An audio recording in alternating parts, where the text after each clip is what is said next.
Hi guys, so we're going to look at finding delta H of these questions. If you've already calculated, you can just check your answer. If you have not, try to work them out and then you can check your answer. So in order to get the delta H of this reaction, we will need to find the energy absorbed during bond breaking. So we need to break these bonds here, here. And we need to subtract the bond formation. So let's see bond breaking. So we're breaking C double bond C. We are also breaking H. Now we don't need to break these bonds because they are found here. This is also found here, so we don't have to break this. This is also found here, and this is also found here. So these bonds are already present. We don't need to break them. So we're just breaking the C double bond C and the HH. And we are forming C single bond C here. So C single bond C. And we are also forming CH bond. So there's two CH bond that we are forming, right? So let's check the bond enthalpies. So C double bond C is here. C double bond C is here, 614.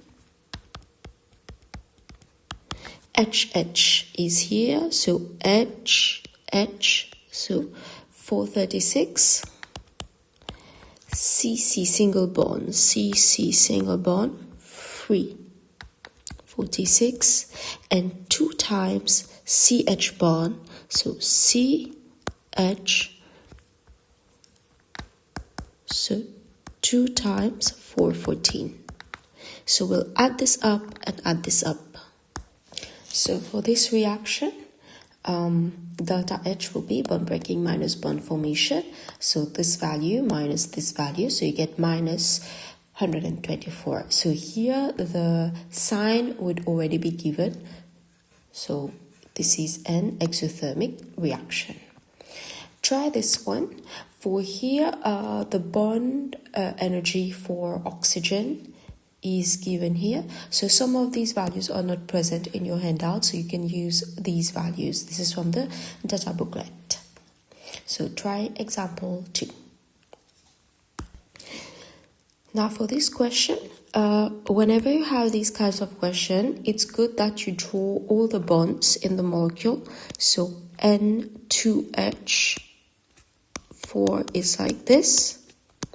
So nitrogen is forming 3 bonds, oxygen double bond, and 2 will have triple bond, and there is 2 H2O.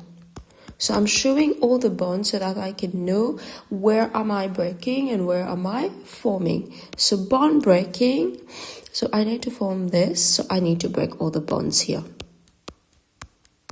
Okay, so I'm breaking all the bonds, so there is N and single bond. There is 1, 2, 3, 4. So there's 4 NH bonds. And I am also breaking a double bond O.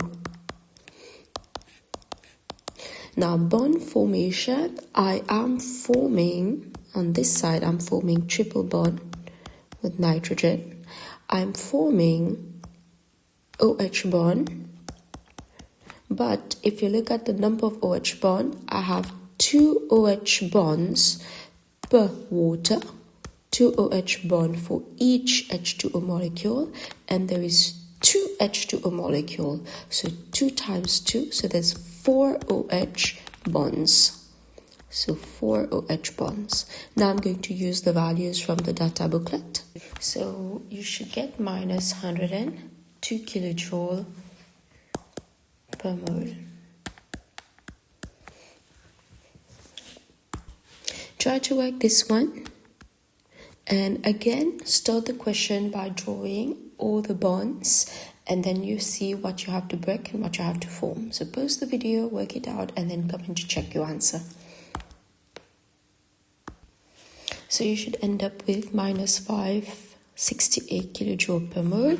Be careful, there's 3 moles of H2 and there is 2 moles of NH3. So each NH3 gives you 3 NH bonds. So there's 2 molecules of NH3. So there's 6 NH bonds. Now, limitations of the bond enthalpy. Bond enthalpy can only be used on their own if all the reactants and products are in the gaseous states.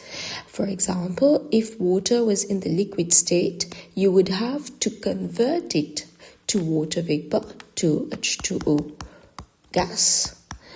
And then you could use the bond enthalpy values. So you have to be careful. So this is one limitation. They should all be in the gaseous state. The second limitation is that the bond enthalpy values have been obtained considering a large number of similar compounds containing the bond in question. So in practice, the energy of a particular bond will vary in different compounds. For example, to find the CH bond, they have averaged the value of the CH bond in many organic compounds. For example, in CH4, in C2H6, or in C2H2, or in C2H4. So they found the bond enthalpy for CH average in all these compounds, but in reality the bond enthalpies will be different in each of these compounds. Therefore, for this reason, delta H values obtained from bond enthalpy are not necessarily very accurate. Now try to find the enthalpy change for this reaction, but take into consideration that when methane is burnt, you're not going to get gaseous H2O because the H2O will condense. So the equation is actually this that you are calculating here, H2O liquid. But let's try to find for this one. Let's assume that everything is a gas. So pause the video, calculate it, draw all the bonds, see what is broken and what is formed, and then you check your answer. This is what you should get. Just make sure that you add 2 H2O here because the equation was not balanced. Now, if you do it properly, I think you get minus 808 kilojoule per mole. So there was a little mistake in this value. So just check if you get this answer. Now, the enthalpy of combustion of methane is given as minus 891 kilojoule per mole. Now, we have to be careful because here we assumed that the water was in the gaseous state, so we used the values. However, the water is not in the gaseous state. The water would condense and would be in the liquid state. So we are going to add the energy required to convert gas to liquid. So this is an exothermic reaction. So this is going to cost you 2 times 44 kilojoules. So it's minus 88 kilojoules of energy that is required here. It's an exothermic reaction. So if we add this, so delta H now is brought to minus 808 minus, so it's plus minus here. So now the enthalpy of combustion is at minus 896 kilojoule per mole. So this is still very close to the actual value of combustion of methane, but there is still some difference, and this difference is because of the fact that bond enthalpy for C double bond O in carbon dioxide is different to the average C double bond O bond enthalpy. So that's why there is a few digit difference in bond enthalpy values. Now you will try these questions, number 1 and number 2 for today's lesson.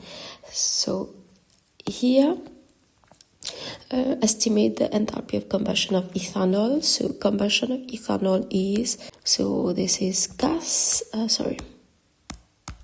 So these are the state symbols. Remember, ethanol at room temperature is liquid. So balance the equations here. So find an estimate for the enthalpy of combustion of ethanol, and you'll have to comment on the reliability of the results.